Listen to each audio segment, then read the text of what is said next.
Good afternoon, Crystal. How are you? Good afternoon. How are you, Jevon? Happy week before Christmas. I think we're at now 8 days before the Yeah, holidays. something like So that. It doesn't, if you know, for me, it doesn't feel like a holiday is coming. I think Thanksgiving surprised me just because there's so much going on. But you're right. We're here, and we're here. fortunately, I get to hang out with you a little bit. That's cool. Oh, that's Um, wonderful. yeah, that's cool. And you're doing okay. I am good. I am good. Looking for this year to be over. I always do better in even years. Odd years are a little unnerving. All right. That's cool. That's cool. I can Maybe see my that. own I can thing. see that. Yeah. But Well, this is I'm a well. good, good. Well, this is an interesting topic. It's about how you have to really watch your investment committee. Mm, I know many of the clients that you deal with, they are starting retirement plans, and some of them, those retirement plans are growing, and so they're looking at, all right, as this thing grows and the responsibilities become real. That is, there's real money in here. Um, how do I protect myself? So we're talking a little bit about that. So okay. first, let me read your bio, Hmm. and um, and then we'll jump right in if that's cool. Okay. Hello, everyone. I'm Jevon Thomas with Jevon Thomas Retirement Plan Consultants. I'm a 401k advisor, and I specialize in 401ks. And with me is the amazing Crystal Mitchell. She is a business coach and consultant, the CEO of Mitchell Business Solutions. She's the co-director of Recycling Black Dollars, co-host of The Business Zone with Crystal and Gilbert, that other weekly online radio show. She's an instructor at Mount San Antonio Community College, a certified network for teaching entrepreneurship instructor, and a QuickBooks Pro Advisor, financial strategist. Ladies and gentlemen, please welcome the woman who never sleeps, Crystal Mitchell. Oh my God. Goodness I'm gracious. trying though. I swear I'm trying. I guess. Well, before we get started on our topic of the day, I wanted to put a quick plug in for our guest next week, which is going to be Jerry Citarella. He's actually a financial advisor here in Orange County, and he's a little bit different than I am. Whereas I focus on 401k plans and getting people to retirement, Hmm. Jerry focuses on getting people to retirement outside of the 401k plan, but also helping them get through the transition to what we call decumulation. That is, how do you spend that money while you're in retirement? So, we're going to have a very interesting conversation with him. Let me just read his bio really quick.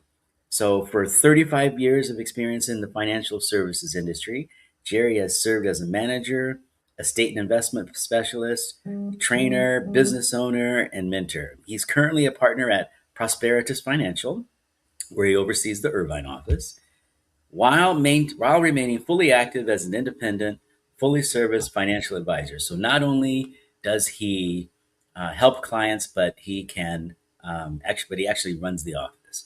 But he's still on the street, as it were, as I like to say. Jerry works closely with clients to identify their goals and needs and helps them develop strategies to achieve them. He also hosts an ongoing educational video series, of which one, yours truly, had the pleasure of being a part of once, and that Oh, was how cool. was Awesome.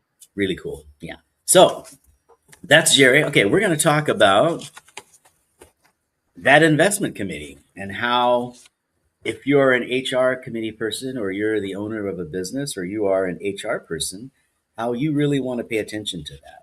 So I think, just to kick things off, most people don't realize how important the investment committee is, right? Um, and I think the reason is that they just think it's the 401k plan. In many situations, you've got an advisor, you've got a large organization, and they are running stuff, right? I mean, they are taking care of business. The money comes in, they put it in the plan. They're professional, things are rolling good. They send you notices when you need to do things. So things are pretty normal. But unfortunately, that's that's not such a good thing. So your investment committee actually does the major decision making. And if your investment committee doesn't do it, then it falls to the HR person, and that's not good. So if you happen to be an HR consultant, or you Mm-hmm. happen to be someone in HR, of which we have to remember there is no course at a university about investing in a 401k plan. So it isn't like this is always common knowledge. Right. So you have to be kind of careful with that. So often, though, when a decision has to be made, if you don't have an investment committee, the HR staff usually ends up making that decision. The problem with that is they're not really trained. They Mm-hmm. don't necessarily have that fiduciary responsibility or mindset. And Mm-hmm. so, they may not document, right? And that's the whole deal. If it isn't documented, it didn't happen. As my Mm-hmm. old boss used to say, if it ain't there, it ain't there. So one of the things that I like to say, there's a line when I was doing my research that says a retirement committee that only exists on paper is like a seatbelt you never buckle. It won't protect anyone when the crash comes. Right. So the thought is that when it comes to that investment committee, that retirement investment committee, you want to make sure that they are empowered to actually get into that document and make sure things that are coming down the track are properly taken care of, and that things that are actually changing, funds, share classes, fees, expenses, whatever it is, that they're on top of that. And I'll tell you why. I've never seen anyone, any company, sued uh, because their expenses were too high. Mm. I have seen them sued because their expenses were too high based on other plans that are just like that, and they couldn't document why that was the case, Mm. right? Mm. So the line says it. If you don't if you're not wearing your seatbelt, it doesn't matter in the crash, right? Right. So the question is, the problem that we keep running into with investment committees is people, they name them but they don't train them. They don't tell them this is what your fiduciary responsibility is, and this is what it means. Fiduciary means, in this case, jointly and severally, right? So Mm. somebody's assets are on the line that you're making decisions with. And the worst thing in the world is for the plan and or the owner to have to pay a bill because the HR committee or the investment committee didn't make a good decision, Mm. or didn't put that amendment in, or made the mistake on these participants, and now the plan needs to pay, or somebody needs to make this situation right. And it's usually the plan sponsor.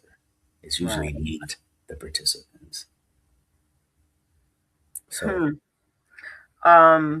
Do you think in this day and age, the potential of that becoming more of a common occurrence is is possible because of the fact that we're living in some unprecedented times right at the present moment, as opposed to say 10, 15, 20 years ago when you know I've always thought that anything to do with your retirement, anything to do with the employees' money, that was being monitored by a some other legal entity were basically hands off. No one would even consider going into the pension fund. Not that it wasn't didn't happen from time to time, but it wasn't a common practice, so to speak.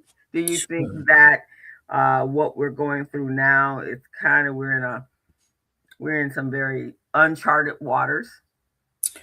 I think you're making a really good point. I think and I don't have any studies to back this up, but my general sense is that we are becoming more and more litigious.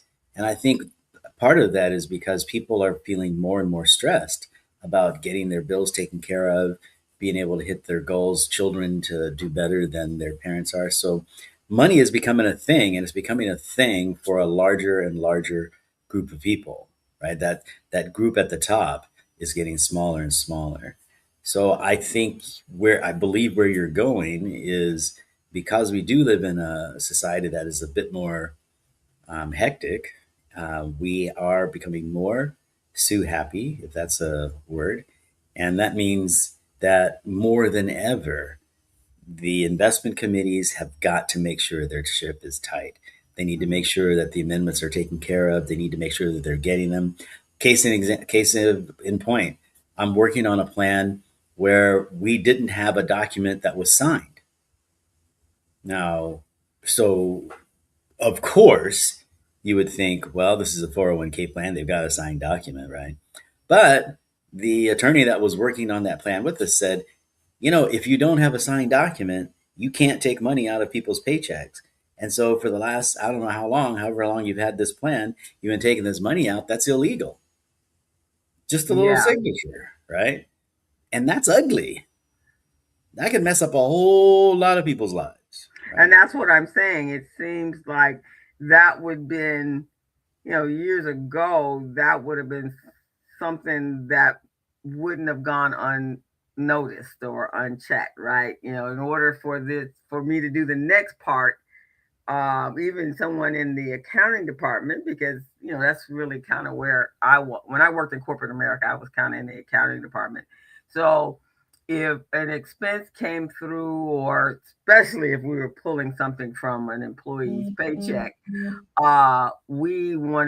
we had to have backup material. We had to, what instigated this, and then we put together, this is the retirement plan, because in the accounting area, in accounts, you got to know what line item, what chart of account line item, according to GAAP, general accounting practices, this has to be applied to, right? And then at the end of the year, we always had to do a reconciliation of everything, so that we would, when we produced the payroll documents, everything was in compliance, right? With the reports, the numbers were the same, and everything had an allocation, especially if the company was in a position where they had to do audits. And so, that's kind of interesting that something like that could go unchecked. It just goes to show that so many of us get so fast in our lives there, and so much of our lives are automated, and they're becoming more and more automated, that sometimes we just don't check the box.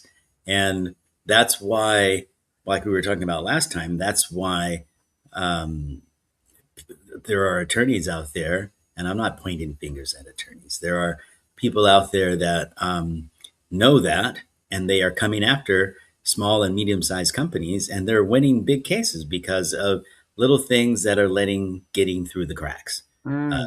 the signature wasn't signed. Oh, the investment committee didn't make that decision, or oh, that documentation's not there. So why did you make that decision? You can't prove why you made it. You can't even prove that you made the decision because the minutes of the meeting aren't there, right? Oh, so the minutes of the meeting not there, so nobody. Yeah, wow.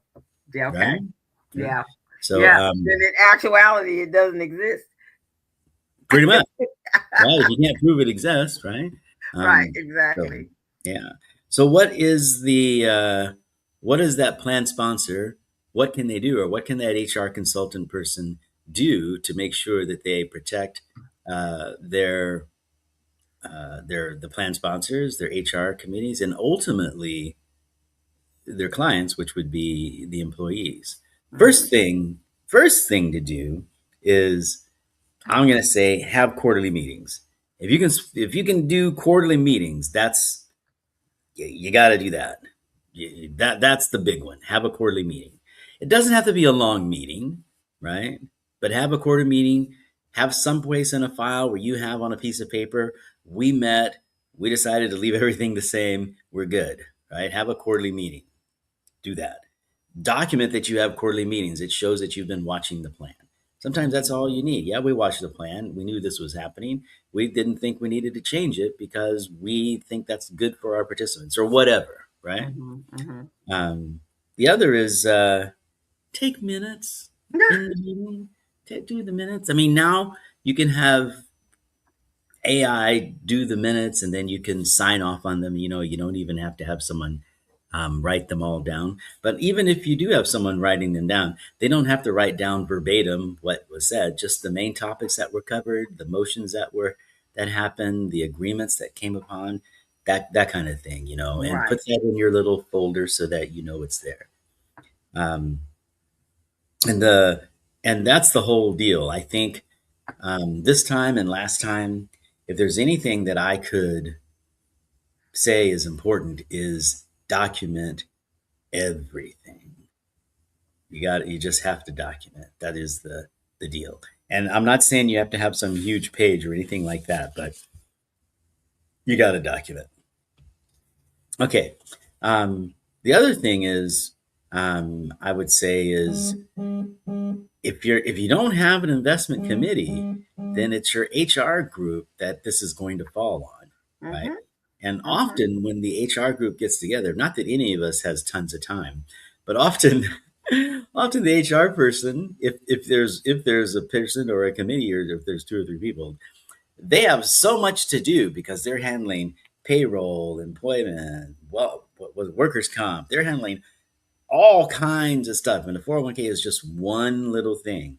But I Mhm. would say somebody from that HR group, someone from various members groups of the company need to be present, and they need to document that they met, and they need to make sure that you rotate people from time to time. Let's get some fresh eyes on this. Let's make Right. sure, right, that we're not just looking at the same old stuff.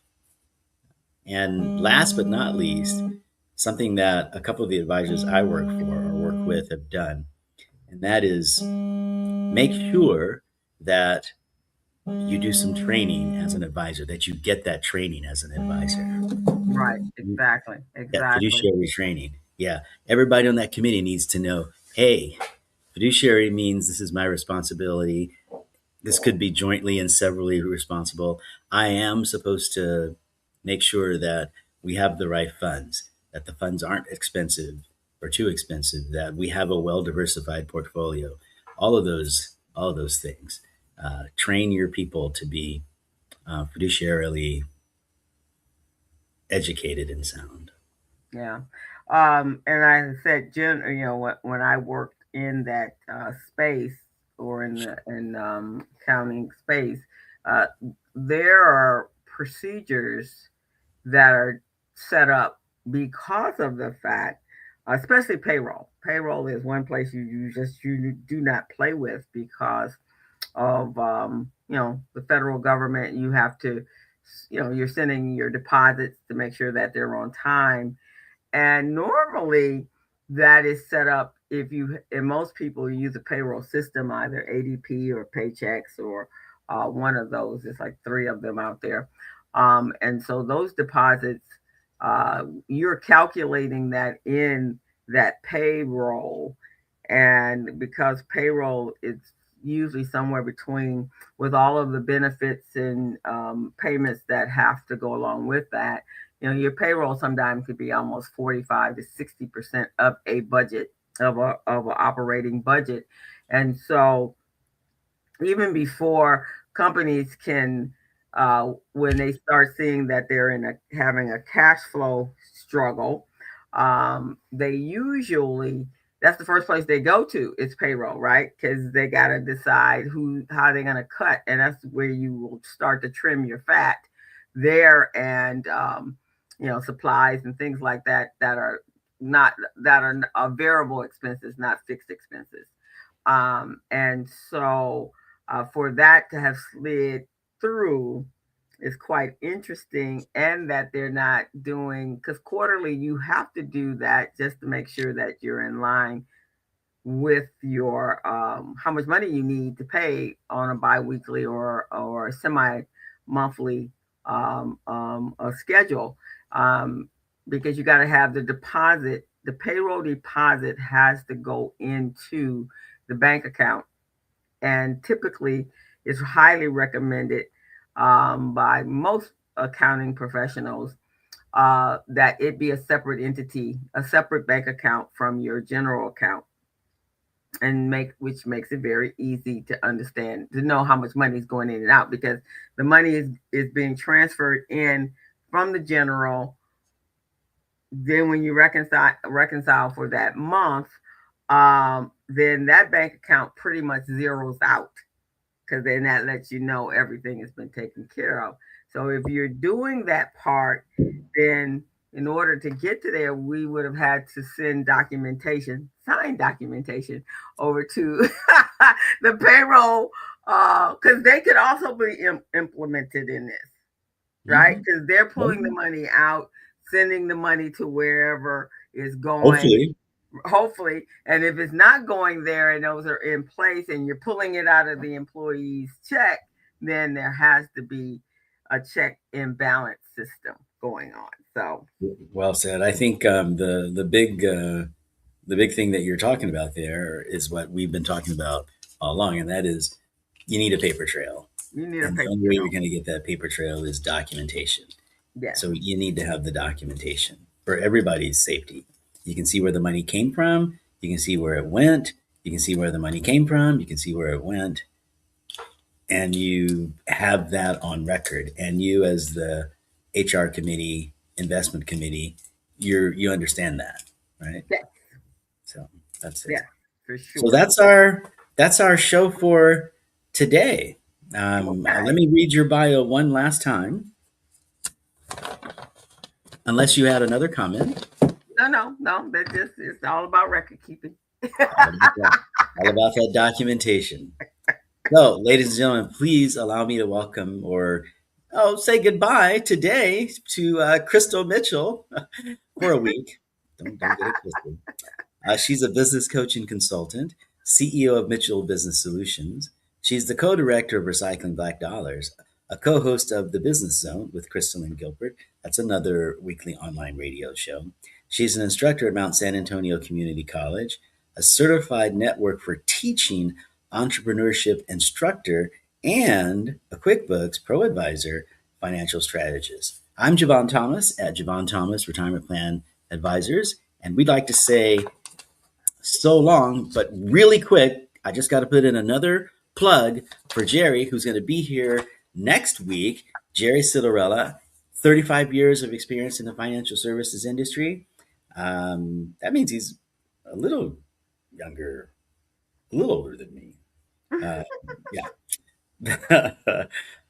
Family man, business owner, estate and investment specialist. He's currently a partner at Prosperitas Financial, where he oversees the Irvine, California office, and still works with clients. Still a full Okay. service advisor. So he's got some really good insights for us, and I'm really excited about chatting with him.